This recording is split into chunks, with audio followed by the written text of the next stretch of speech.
नमस्कार दोस्तों, अनुपमा भक्ति चैनल में आपका स्वागत है। संततः कीर्तयन्तो मां यन्तन्तस्य दृढव्रता नमस्तस्य मां भक्तया नित्ययुक्ता उपासते।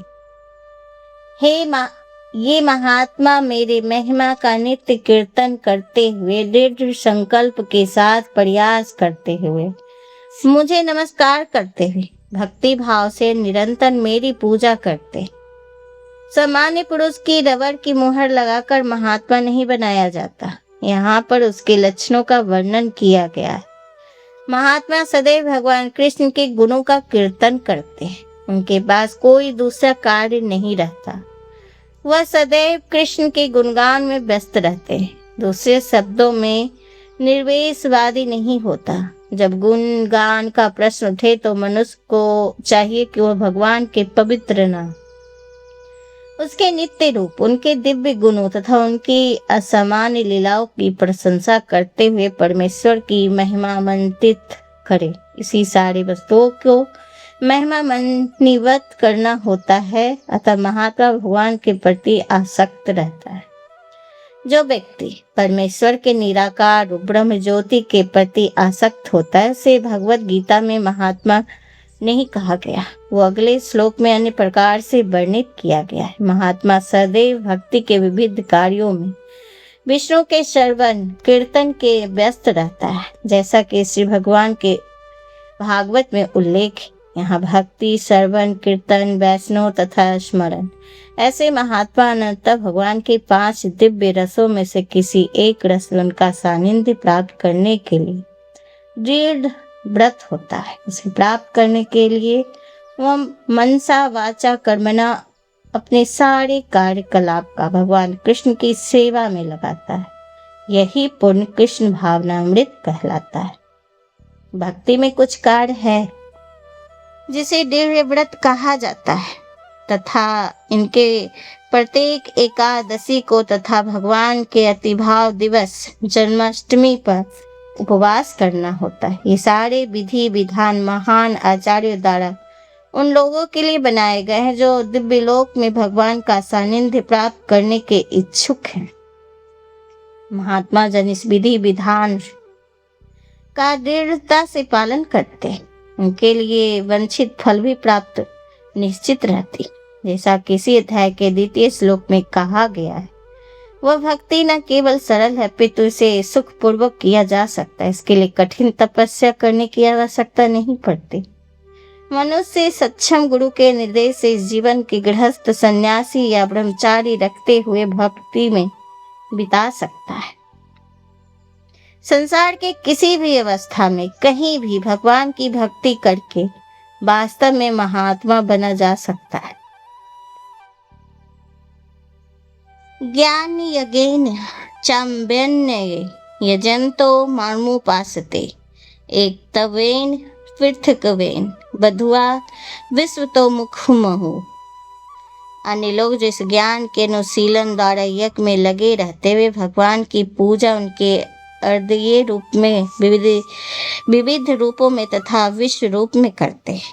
यह श्लोक पिछले श्लोकों का सारांश है। भगवान अर्जुन को बताते हैं कि विशुद्ध कृष्ण भावनामृत में लगे रहते हैं और कृष्ण के अतिरिक्त अन्य किसी को नहीं जानते, वे महात्मा कहलाते हैं। तो भी कुछ लोग ऐसे भी होते हैं जो वास्तव में महात्मा का पद को प्राप्त नहीं होते, किंतु वे भी विभिन्न प्रकार में कृष्ण की पूजा करते हैं। इनमें से कुछ का वर्णन आर्त, अदार्थी, ज्ञानी, जिज्ञासु के रूप में किया जा चुका है। किंतु फिर भी कुछ ऐसे भी लोग होते हैं जो इनमें भी निम्न होते हैं। उन्हें 3 कोटियों में रखा जाता है। परमेश्वर तथा अपने को एक मानकर पूजा करने वाले, परमेश्वर के बिना किसी मनोकल्पित रूप की पूजा करने वाले तथा भगवान के विश्व रूप को पूजा करने वाले। इनमें से सबसे अधम वे हैं जो अपने आप को अद्वैतवादी मानकर अपनी पूजा परमेश्वर के रूप में करते हैं। इन्हीं का प्राधान्य भी है। ऐसे लोग अपने को परमेश्वर मानते हैं और इस मानसिकता के कारण अपनी पूजा आप करते हैं। यह भी एक प्रकार का इस पूजा है, क्योंकि वे समझते हैं कि भौतिक पदार्थ न होकर आत्मा है। कम से कम ऐसे भाव तो प्रधान रहता है। जो देवताओं के उपासक हैं, जो अपने कल्पना से किसी भी स्वरूप को परमेश्वर का स्वरूप मान लेते, तृतीय कोटि में लोग आते हैं जो इस ब्रह्मांड से परे कुछ भी नहीं सोच पाते। वे ब्रह्मांड को ही परम जीव या सत्ता मानकर उसकी उपासना करते हैं। वह ब्रह्मांड भी भगवान का एक स्वरूप है। अहम कुटुरहम यगम श्रद्धामहम मोषधम मंत्रोहम मीवावाजिम मगृहरम हृतम। किंतु मैं कर्मकांड में ही यज्ञ, पितरों के दिए जाने वाले तर्पण, औषधि, दिव्य ध्वनि, मंत्र, घी, अग्नि तथा आहुति हूँ।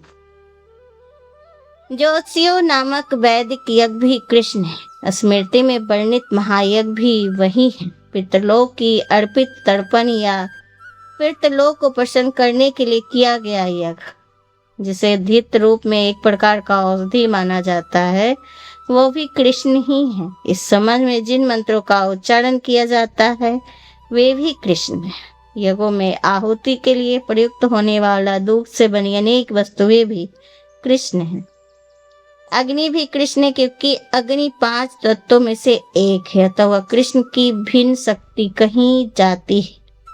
दूसरे शब्दों में वेदों के कर्मकांड का भाग में प्रतिपादित वैदिक यज्ञ भी पूर्ण रूप से कृष्ण है। अथवा यह कह सकते हैं कि जो लोग कृष्ण की भक्ति में लगे हैं उनके लिए समझना चाहिए कि उनके सारे वेद विहित यज्ञ संपन्न कर लिए, यानी कृष्ण का नाम जपिए। तो आपको घी, दूध, जो भी अर्पित यज्ञ के लिए किए जाते हैं, वो सब कृष्ण की भक्ति करने से, कृष्ण की महिमा का जाप करने से वो फल आपको मिल जाएगा, यानी सब कुछ कृष्ण है। पितामहस्यम जगतो माता धाता पितामह वेदम पवित्रम ओमकार ऋक् साम यजुरेव च। मैं इस ब्रह्मांड का पिता, माता, आश्चर्य तथा पितामह, मैं जानने योग्य शुद्धिकर्ता तथा ओंकार, मैं ऋग्वेद, सामवेद तथा यजुर्वेद भी। सारे चराचर विराट जगत की अभिव्यक्ति कृष्ण की शक्ति के विभिन्न कार्यकलापों से होती है। इस भौतिक जगत में विभिन्न जीवों के साथ तरह तरह के संबंध स्थापित करते हैं, जो कृष्ण की शक्ति के अतिरिक्त अन्य कुछ नहीं। प्रकृति की सृष्टि में उनसे कुछ हमारे माता पिता के रूप में उत्पन्न होते हैं, किंतु वे कृष्ण के अंश ही हैं। इस दृष्टि से ये जीव जो हमारे माता पिता आदि प्रतीत होते हैं, वे कृष्ण के अतिरिक्त कुछ नहीं है। इस श्लोक में आए धाता शब्द का अर्थ है दादा कृष्ण। वस्तुतः दादा शब्द का अर्थ है स्पष्ट, न केवल हमारे माता पिता कृष्ण के अंश रूप है, पितु उनके स्पष्ट दादी तथा दादा कृष्ण है। कोई भी जीव कृष्ण का अंश होने के कारण कृष्ण है। सारे वेदों के लक्षण कृष्ण ही है। इस वेदों में जो भी जानना चाहते हैं वो कृष्ण को जानने की दिशा में होता है। जिस विषय में हमारी स्वाभाविक स्थिति शुद्ध होती है वह कृष्ण। इसी प्रकार जो जीव वैदिक नियमों को जानने के लिए जिज्ञासु रहता है वो भी कृष्ण का अंश है। अतः कृष्ण भी है समस्त वैदिक मंत्रों में। ओम शब्द, जिसे प्रणव कहा जाता है, एक दिव्य ध्वनि कंपन है, और यह कृष्ण भी है, चूंकि चारों वेद ऋग्वेद, यजुर्वेद, सामवेद तथा अर्थवेद में प्रणव या ओंकार प्रधान है। तैसे कृष्ण समझना चाहिए। गति भरतो प्रभु साक्षी निवासम शरणम गौतम प्रभुम प्रलय स्थानम निधान बीज मययम। मैं ही लक्ष्य पालन करता स्वामी, साक्षी धाम, शरणस्थली तथा अत्यंत प्रिय मित्र। मैं सृष्टि तथा प्रलय सबका आधार, आश्रय तथा विनाशी बीज भी।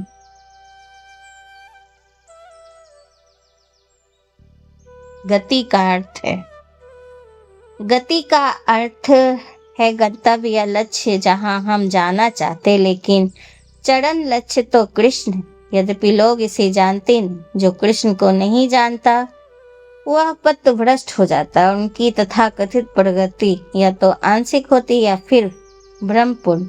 ऐसे अनेक लोग हैं जो देवता को ही अपना लक्ष्य मनाते हैं और तदनुसार कठोर नियमों का पालन करते हुए चंद्रलोक, सूर्यलोक, इंद्रलोक, महालोक जैसे विभिन्न लोकों को प्राप्त होते हैं। किंतु ये सारे लोग कृष्ण की ही सृष्टि होने के कारण कृष्ण है और नहीं भी हैं। ऐसे लोग भी कृष्ण की शक्ति की अभिव्यक्तियों के होने के कारण कृष्ण, किंतु वस्तुतः वे कृष्ण की अनुभूति की दिशा में सोपान का कार्य करते हैं। आश्रय कोई जीवित शक्ति होनी चाहिए। कृष्ण परम जीव है, जो कि कृष्ण हमारी उत्पत्ति के कारण या हमारे परम पिता हैं, तो उनसे बढ़कर ना तो कोई मित्र हो सकता है न शुभचिंतक। कृष्ण सृष्टि के आदि, उद्गम और प्रलय के पश्चात परम विश्राम स्थल है। अतः कृष्ण सभी कारणों के शाश्वत कारण हैं। तपम व्यहम वर्ष निर्गम्य सुजामी च अमृतम च मृत्युश्च सच्च हम अर्जुन। हे अर्जुन, मैं ही ताप प्रदान करता हूँ, वर्षा को रोकना तथा लाता हूँ। मैं ही अमर तत्व हूँ, साक्षात मृत्यु भी हूँ। आत्मा तथा पदार्थ, सत तथा सत दोनों मुझ में ही है। कृष्ण अपने विभिन्न शक्तियों से विभुत तथा सूर्य के द्वारा ताप तथा प्रकाश बिखेरते।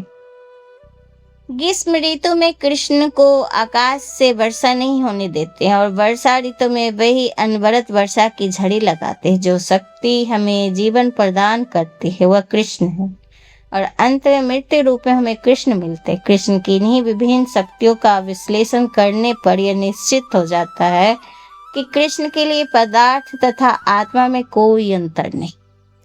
दूसरे शब्दों में वे पदार्थ तथा आत्मा दोनों। अतः कृष्ण भावनामृत की उच्च अवस्था में ऐसा भेद नहीं माना जाता। मनुष्य हर वस्तु में कृष्ण के ही दर्शन करता है। कृष्ण पदार्थ तथा आत्मा दोनों।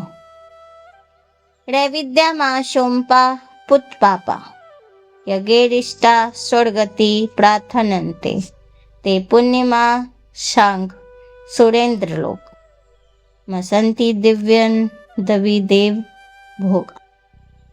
जो वेदों का अध्ययन करते हैं तथा सोमरस का पान करते हैं, वे स्वर्ग प्राप्त की गवेषणा करते हुए प्रत्यक्ष रूप से मेरी पूजा करते हुए पाप कर्मों से शुद्ध होकर इंद्र के पवित्र स्वर्णिक धाम जन्म लेते हैं, जहाँ से वे देवता का सा आनंद भोगते। ऋविद्या। त्रैविद्या शब्द 3 वेदों के सम, यजु तथा ऋग्वेद का सूचक है। जिस ब्राह्मण ने तीनों वेदों को अध्ययन किया है वे त्रिवेदी कहलाता है। जो इन तीनों वेदों को प्राप्त ज्ञान से प्राप्त आसक्त रहता है उनका समाज में आदर होता है। दुर्भाग्यवश वेदों के ऐसे अनेक पंडित हैं जो अध्ययन के चरण लक्ष्य को नहीं समझते, इसलिए कृष्ण अपने को त्रिवेदियों के लिए परम लक्ष्य घोषित करते। वास्तव में तो आपको ये जानकारी कैसी लग रही है हमें ज़रूर बताइएगा। अगर ये सुनने में अच्छा लग रहा है तो प्लीज़ हमें सब्सक्राइब कीजिए, लाइक कीजिए और हमारी वीडियो को शेयर कीजिए। अभी हम परम गूढ़ ज्ञान में ही हैं। नमस्कार।